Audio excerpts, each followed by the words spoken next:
हाँ तो नमस्कार प्यारे बच्चों, कैसे हैं आप सभी लोग। उम्मीद करता हूँ आप लोग बहुत ही अच्छे होंगे, स्वस्थ होंगे, मस्त होंगे और बोर्ड की तैयारी में एकदम से लगे हुए होंगे। तो प्यारे बच्चों, जितने भी बच्चे राजस्थान बोर्ड के हैं, क्लास 10वीं का एग्जाम 26 मार्च को मैथ की पेपर देने जा रहे हैं। तो बच्चों 10 मिनट समय निकाल करके इस वीडियो को एक बार शुरू से लेकर के आपको अंत तक देख लेना है, क्योंकि जो बच्चों आपका राजस्थान बोर्ड का जो पेपर है बच्चों, ये जो पेपर है हमारे पास जो ओरिजिनल प्रश्न पत्र है वो आपका लीक हो चुका है और 26 मार्च को यानी कि कल के एग्जाम में जो प्रश्न पूछे जाएंगे वही समय प्रश्न को इस वीडियो में सॉल्यूशन करने वाला हूं। तो वीडियो को आपको लास्ट तक देखना है। वीडियो को अपने दोस्तों के साथ जितना हो सके ज़्यादा से ज़्यादा शेयर कर दीजिए। और इस वीडियो को जो बच्चों लाइक टारगेट है वो 500 लाइक टारगेट है। तो उम्मीद करता हूँ आप लोग बहुत अच्छे हो तो कर भी दोगे। तो चलिए बच्चों देखते हैं सबसे पहले कि आपको एग्जाम में किस प्रकार से क्वेश्चन दिए जाएंगे। तो बच्चों ये जो पेपर है आपका, इस प्रकार से आपको एक फ्रंट पेज दिया जाएगा जो कि पेपर का फ्रंट पेज रहता है। उसके बाद आपको कुछ इस तरह से दिखाई देगा कि राइट साइड में आपको क्वेश्चन बुकलेट नंबर और लेफ्ट साइड में आपको ध्यान रखना है कि क्यूआर कोड अवश्य दिया जाएगा। फिर देखना है कि माध्यमिक परीक्षा 2025 एंड सेकेंडरी स्कूल एग्जामिनेशन 2025 गणित की पेपर होने वाली है, जिसमें कि समय दिया जाएगा 3 घंटा 15 मिनट कुल मिला करके। अगर आपको 80 मार्क्स चाहिए तो बच्चों आपको इसका पीडीएफ आपको जरूर ले लेना है। बच्चों वीडियो के बीच में या फिर अभी बच्चों आपको एक नंबर दिया जा रहा है, इस पर आप कॉन्टैक्ट करके आप अपना पीडीएफ भी ले सकते हो। अब चलिए देखते हैं बच्चों कौन से क्वेश्चन आपके लिए इंपॉर्टेंट होंगे और सभी प्रश्नों को आपको तैयार करके जाना है, क्योंकि इस वीडियो में हम क्या करेंगे, आपको सॉल्यूशन के साथ भी आपको सभी प्रश्नों का उत्तर देने वाले हैं। तो सबसे पहले आपकी नीचे आपको कुछ इंस्ट्रक्शन दिए जाएंगे, general instruction to the examinee, यानी परीक्षार्थी के लिए कुछ एक निर्देश दिए जाते हैं, सुझाव दिए जाते हैं। फिर चलते हैं जो प्रश्न आपके दिए जाएंगे, कौन से प्रश्न रहेंगे बच्चों। फर्स्ट क्वेश्चन जो बच्चे रहेंगे कि यदि ax² प्लस bx प्लस सी के मूल अगर समान यानी कि are equal then which of the following is, अगर रूट है आपका ax² प्लस bx प्लस सी के मूल समान हो तो निम्नलिखित में इनमें से कौन सा कथन सत्य होगा। प्यारे बच्चों राइट आंसर आपका क्या हो जाएगा, तो इसका होता है b² बराबर 4ac हो जाएगा। राइट आंसर आपका क्या हो जाएगा, एक का ख नंबर ऑप्शन यहाँ पर आपका सही उत्तर हो जाएगा। अगले प्रश्न को देखते हैं 2 नंबर। यदि x² प्लस 3x प्लस 12 बराबर 0 हो तो x का मान निम्नलिखित में से कौन सा होगा। यहाँ पे बोला जा रहा है कि यहाँ पे x की जगह पे कौन सा यहाँ पे मान होगा, पूर्ण होगा, इंटीजर्स होगा, या फ्रैक्शनल नंबर होगा, या फिर इरेशनल नंबर होगा, या फिर नॉन रियल नंबर होगा। 2 का राइट आंसर आपका क्या हो जाएगा, यहाँ पे वास्तविक नहीं होगा। अगला प्रश्न को देखते हैं, तीसरा प्रश्न क्या पूछे जाएंगे। एक वृत्त की परिमाप है और क्षेत्रफल क्या है, दोनों आपस में बराबर है, तो वृत्त की त्रिज्या कितनी होगी। अगर वृत्त का परिमाप और क्षेत्रफल बराबर है तो वृत्त की त्रिज्या होगी 2 मात्रक हो जाएगी। क्या हो जाएगी, 2 मात्रक हो जाएगी। अगला प्रश्न को देखते हैं। अगला प्रश्न क्या है, चौथा नंबर। माध्यिका पूछे जा रहे हैं, तो माध्यिका बराबर क्या हो जाएगा, यहाँ पे माध्यिका निकालना है। तो बच्चों इन सभी को क्या करना है, आपको ऐड कर देना है, बटे में 2 कर देना है। सिंपल निकालते हैं, माध्यिका कितनी हो जाएंगे, 2 3 5 4 9 9 5 14 14 6 20 20 बटे 2 हो जाएगी। यहाँ पे आपके माध्यिका पूछे जा रहे हैं ना, माध्यिका आपकी क्या हो जाएंगे, 4 का राइट आंसर। इसे आपका अच्छा बीच वाले पद का ना 2 और 2 बीच वाले निकालना है, तो बीच वाले आपका हो जाएगा 4 हो जाएगा, सॉरी। यहाँ पर राइट आंसर आपका यहाँ पे घ नंबर ऑप्शन सही उत्तर हो जाएगा। माध्यिका निकालना है तो मिडन ऑफ यानी बीच वाले पद का निकालना है। वृत्त की सबसे बड़ी जीवा क्या कहलाती है, तो वृत्त की सबसे बड़ी जीवा डायमीटर कहलाती है, व्यास कहलाती है। सही ऑप्शन आपका 5 का बी नंबर ऑप्शन यहाँ पे सही उत्तर हो जाएगा। चलिए अगला प्रश्न को देखते हैं। अगला प्रश्न क्या रहेंगे आपके पेपर में, एक्स अक्ष के निर्देशांक क्या होते हैं। बहुत बार प्रश्न पूछे जा चुके हैं, एक्स अक्ष के निर्देशांक क्या होते हैं, तो इसका राइट आंसर हो जाएगा 0 और y होते हैं। उसके बाद 2 sin 58 डिग्री बटे cos 32 डिग्री। किसी एक के मान को क्या करना है, आपको चेंज कर देना है, साइन को cos में चेंज करना है या फिर cos को साइन में चेंज कर देना है। दोनों कट जाएगा, बचा हमारे पास सिर्फ 2 बचेगा। राइट आंसर आपका यहाँ पर हो जाएगा 7 का घ नंबर ऑप्शन सही उत्तर हो जाएगा। किसी घटना की प्रायिकता का योग क्या होता है, तो किसी घटनाओं की प्रायिकता का योग कितना होगा, तो बच्चों राइट आंसर आपका हो जाएगा 2 हो सकता है। डी नंबर ऑप्शन यहाँ पे सही उत्तर हो जाएगा। एक चर में रैखिक समीकरण का व्यापक रूप, एक चर में रैखिक समीकरण का व्यापक रूप होता है क्या, ax प्लस बी बराबर 0। राइट आंसर आपका 9 का ए नंबर ऑप्शन यहाँ पे सही उत्तर हो जाएगा। 10वें प्रश्न को देखते हैं। यदि 3 सेक थीटा बराबर 2 हो तो थीटा का मान कितना होगा। सिंपल है, सोल्यूशन करने पर आपका रिजल्ट आ जाएगा 30 डिग्री। कैसे, तो सेक थीटा बराबर इसको भेज सकते हो उस पर 2/√3। बच्चों राइट आंसर आपका यहाँ पे 30 डिग्री आ रहा है। 2 समरूप, यहाँ पे फिलिंग द ब्लैंक्स का रहेगा। 2 समरूप त्रिभुजों के क्षेत्रफल का अनुपात उनकी संगत भुजाओं के वर्गों के अनुपात के बराबर होते हैं। राइट आंसर आपका वर्गों हो जाएगा। फिर चलते हैं अगले प्रश्न की तरफ। माध्य निकालना है, तो माध्य निकालना है तो इसका माध्य कितना हो जाएगा, 12 का राइट आंसर आपका हो जाएगा, इसका माध्य हो जाएगा आपका 3 हो जाएगा। ठीक है, उसके बाद 13वें प्रश्न को देखते हैं। Sine 50 degree plus cos 40 degree बराबर 2 सेक, 2 सेक कितना हो जाएगा, तो 2 सेक 40 डिग्री हो जाएगा। टेन 90 डिग्री माइनस थीटा बराबर क्या हो जाएगा, कॉट थीटा।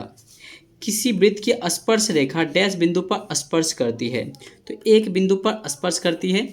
फिर चलते हैं 16वें प्रश्न की तरफ। एपी का सार्वंतर यानी कि कॉमन डिफरेंस धनात्मक और ऋणात्मक या क्या हो सकता है, या शून्य भी हो सकता है। उसके बाद फिर चलते हैं 17वें प्रश्न की तरफ। रैखिक समीकरण का आलेख कैसा होता है, तो एक सरल आरेख होता है, राइट आंसर आपका यहाँ हो जाएगा सरल आरेख हो जाएगा। उसके बाद 18वें प्रश्न को देखते हैं। बी स्क्वायर माइनस 4AC को क्या कहते हैं, तो विभक्तर कहते हैं। डी बराबर बी स्क्वायर माइनस 4AC। उसके बाद 19वें प्रश्न को देखते हैं। वह समीकरण जिसका कोई हल ना हो वो कहलाते हैं असंगत हल। उसके बाद अर्धगोले का संपूर्ण पृष्ठीय क्षेत्रफल क्या होता है, तो 3πr² होता है, राइट आंसर आपका 3πr² हो जाएगा। अब चलते हैं थोड़ा सा लॉन्ग प्रश्न में। लॉन्ग प्रश्न आपके क्या दिए हैं कि द्विघात बहुपद ज्ञात करना है जिसका शून्यक हमें क्या गया है, दिया गया है। तो हमें क्या करना है, द्विघात बहुपद निकालना है।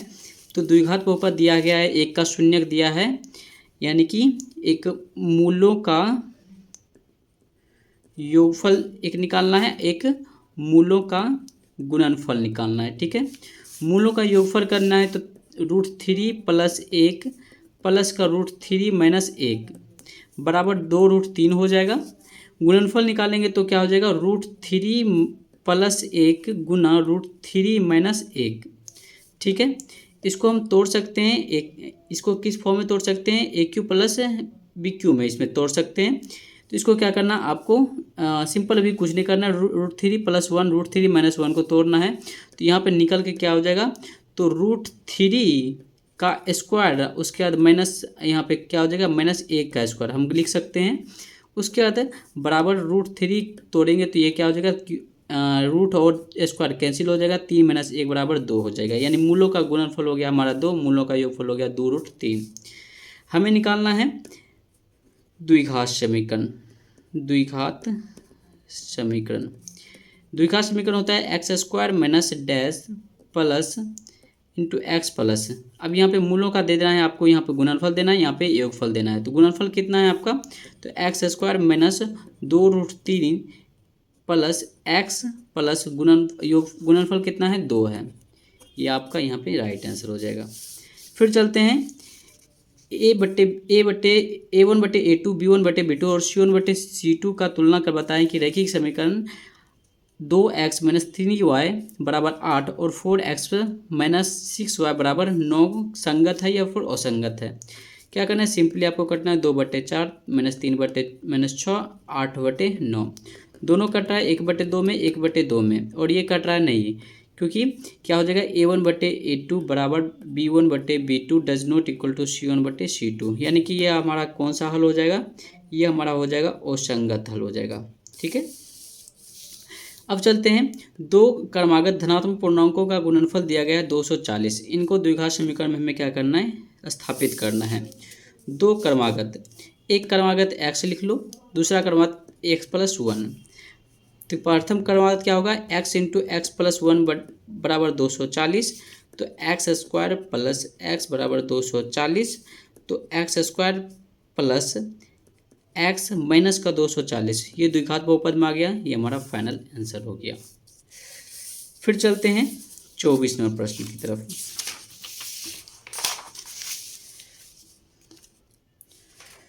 मूल बिंदु से क्या करना है, P6 और -6 की दूरी निकालना है। तो मूल बिंदु से हमें क्या करना है, मूल बिंदु क्या होता है 0 0 और P दिया गया है 6 और -6।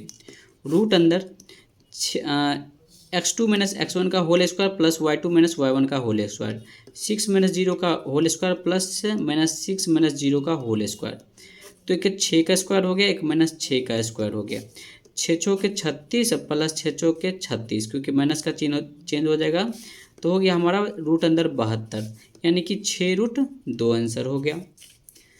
फिर चलते हैं, सिद्ध करें कि tan³ - 1/tan -1 बराबर sec square plus tan theta. इसको क्या करना है, आपको प्रूफ कर देना है। और उसके बाद 336 में करना है, 56 से डिवाइड करना है। तो इसका हो जाएगा 336 में 54 से डिवाइड करेंगे तो क्या हो जाएगा, 4 4 चौक 16 बचा 1 6 पंचे 30 30 1 31।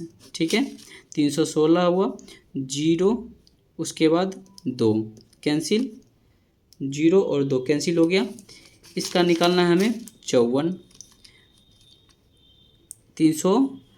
4 चौक 16 बकाया 1 5 चौक 20 1 21 नहीं होगा, 6 चौक 24 बचा 2 6 पंचे 30 2 32 यानी 324 हुआ। 324 में घटाएंगे तो क्या हो जाएगा, 12 में 54 से करेंगे, 12 चौक 48 हो जाएगा। बचा हमारे पास क्या, 8 6 दूनी 12। जो हमारा एचसीएफ आएगा या आपका एचसीएफ हमारा हो जाएगा 6 हो जाएगा। फिर चलते हैं, दो घनों के प्रत्येक आयतन दिए गए हैं 64 सेंटीमीटर, यानी कि एक घन आयतन दिए हैं कितना, 64 सेंटीमीटर क्यूब के संकलन फलकों को मिलाकर घनाभ बनाया जाता है। तो प्राप्त घनाभ का पृष्ठ क्षेत्रफल हमें क्या करना है, निकालना है। तो वो पृष्ठ क्षेत्रफल हम किस तरह से निकालेंगे, तो चलिए, दिया गया है हमें घन की भुजा ए सेंटीमीटर। चूँकि दिया गया हमें क्या, भुजाओं का दिया है, यहाँ पे आयतन दिया है, तो आयतन बराबर क्या हो जाएगा, ए क्यू। तो इसलिए 64 बराबर क्या हो जाएगा, ए क्यू हो जाएगा। तो ए क्यू बराबर हम लिख सकते हैं √64। तो ए बराबर लिख सकते हैं 4, यानी कि भुजा हमारा क्या हुआ, 4। उसके बाद दोनों मिलाकर घनों बनाया गया, तो यानी कि 4 गुना 4 हमारा हो जाएगा, 4 गुना 4 प्लस 4 हो जाएगा हमारा 8 हो जाएगा। उसके बाद फिर हमें निकालना है घनाभ का पृष्ठ क्षेत्रफल। तो घनाभ का पृष्ठ क्षेत्रफल होता है 2 × LB + BH + LH। तो हमें निकालना है 2 × 8 प्लस 8 गुना 8 प्लस 8 गुना 8 प्लस 8 गुना 4 प्लस 4 गुना 4 प्लस 8 गुना 4, यानी 2 × 100 यहाँ पर हो जाएगा, 2 × 80 हो जाएगा, तो यानी 160 सेंटीमीटर स्क्वायर। उसके बाद चलते हैं फिर 27वें प्रश्न की तरफ। 27वें प्रश्न को आपको 28वें प्रश्न को आपको बना लेना है। 29 नंबर, 30 नंबर, 31 नंबर, 32, 33, 34 इन सभी प्रश्नों को आपको एक बार स्क्रीनशॉट कर लेना है, जो कि आपके कल के एग्जाम में पूछे जाएंगे। तो इतना ही वीडियो लेकर के उम्मीद करता हूँ ये वीडियो आपको पसंद आई होगी। बच्चों, वीडियो को इस प्रश्न को आपको सभी को प्रश्न आपको तैयार करके जाना है, AP का यहाँ तक ही कर लेना है। मिलते हैं नेक्स्ट वीडियो को लेकर, तब तक के लिए बाय बाय।